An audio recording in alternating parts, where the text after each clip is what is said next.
Hi everyone and welcome back to the channel.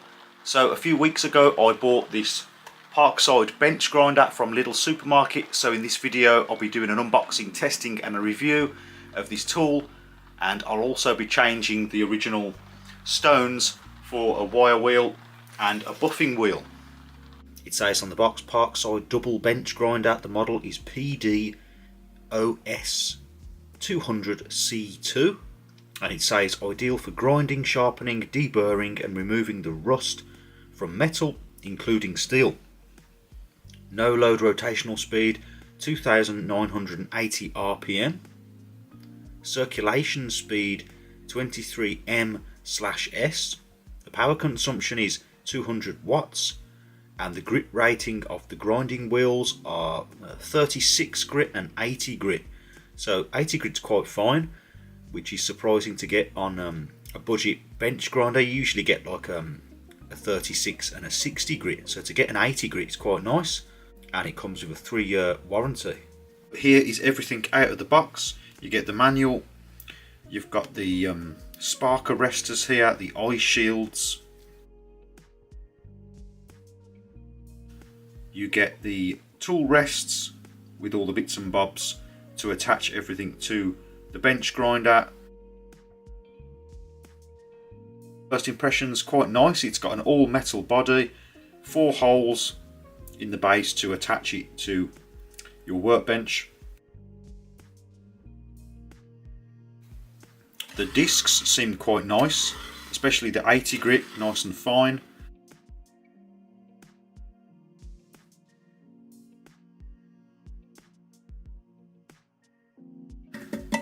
Seems well made, quite solid. It's got like a rubber cover over the switch to stop dust getting in there.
Right, so that's everything assembled.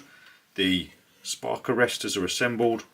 I'll just say that quality wise, I noticed when I took the cellophane off, there's already a little crack in this one, as you can see here. It's not going to affect the functionality of the machine, but just something to note.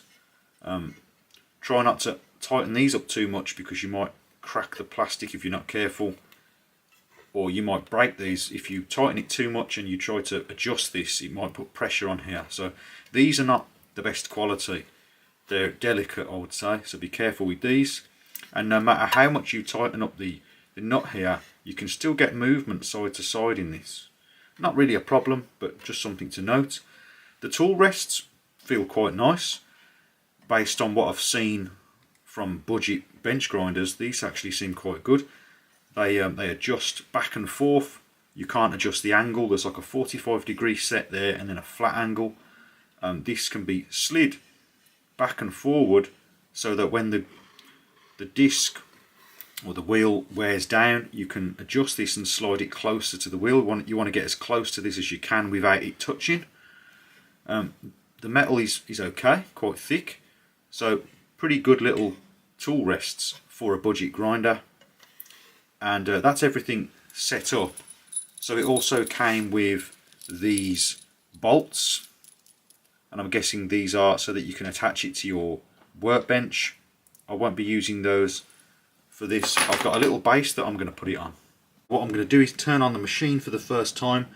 We can see how much vibration it has and how loud it is.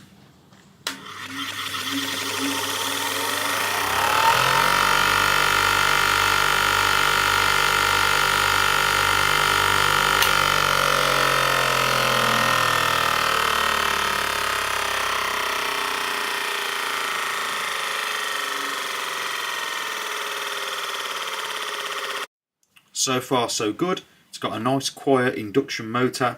It gets up to speed relatively quickly, and it's not attached down to the bench, as you can see.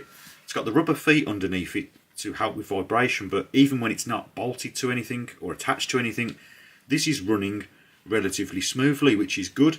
And the grinding stones look nice and straight and true, so everything is good so far.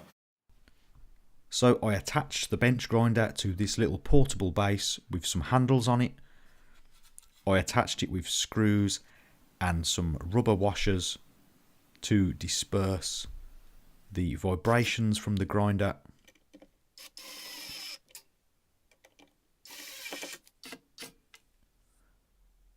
This way it's nice and portable. I can carry it outside to my portable workbench and clamp it in position.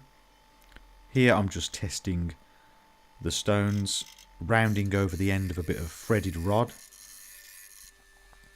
And as you can see, it's quite a simple tool. It works just fine.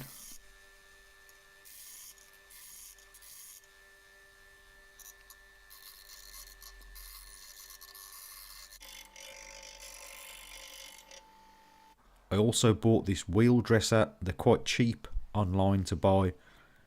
And with this you can make sure that the stones are nice and flat. The faces of the stones are nice and flat.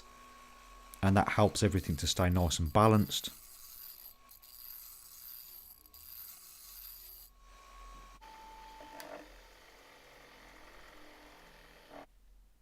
So I actually plan on using this machine for restoring tools. So I'm going to take off these stones. Quite easy to do that. The metal cover comes off, the nut, the washer, and then you can remove the stones. And I bought a Parkside wire brush wheel. It comes with different fixings to match the diameter of the shaft of your grinder.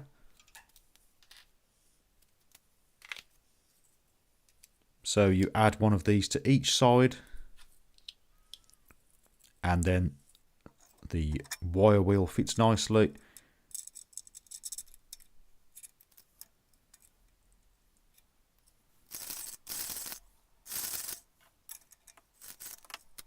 I have a more detailed video on how to add a wire wheel to a bench grinder. If you're interested in that, I'll leave a link to that video in the description box.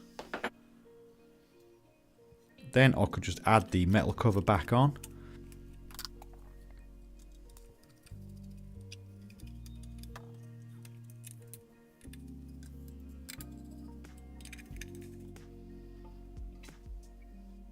And for the other side, I'm going to add this nylon polishing disc, or a sort of buffing wheel. This should make metal nice and shiny once the wire wheel has done its work.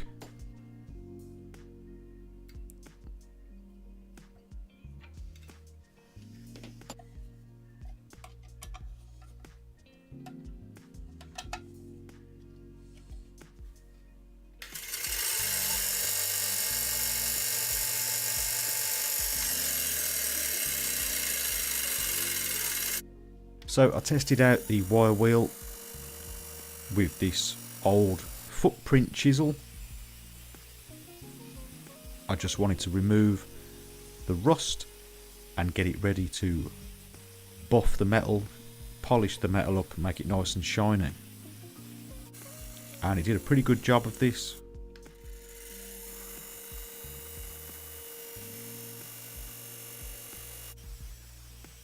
and as you can see, this one really gets the metal nice and shiny.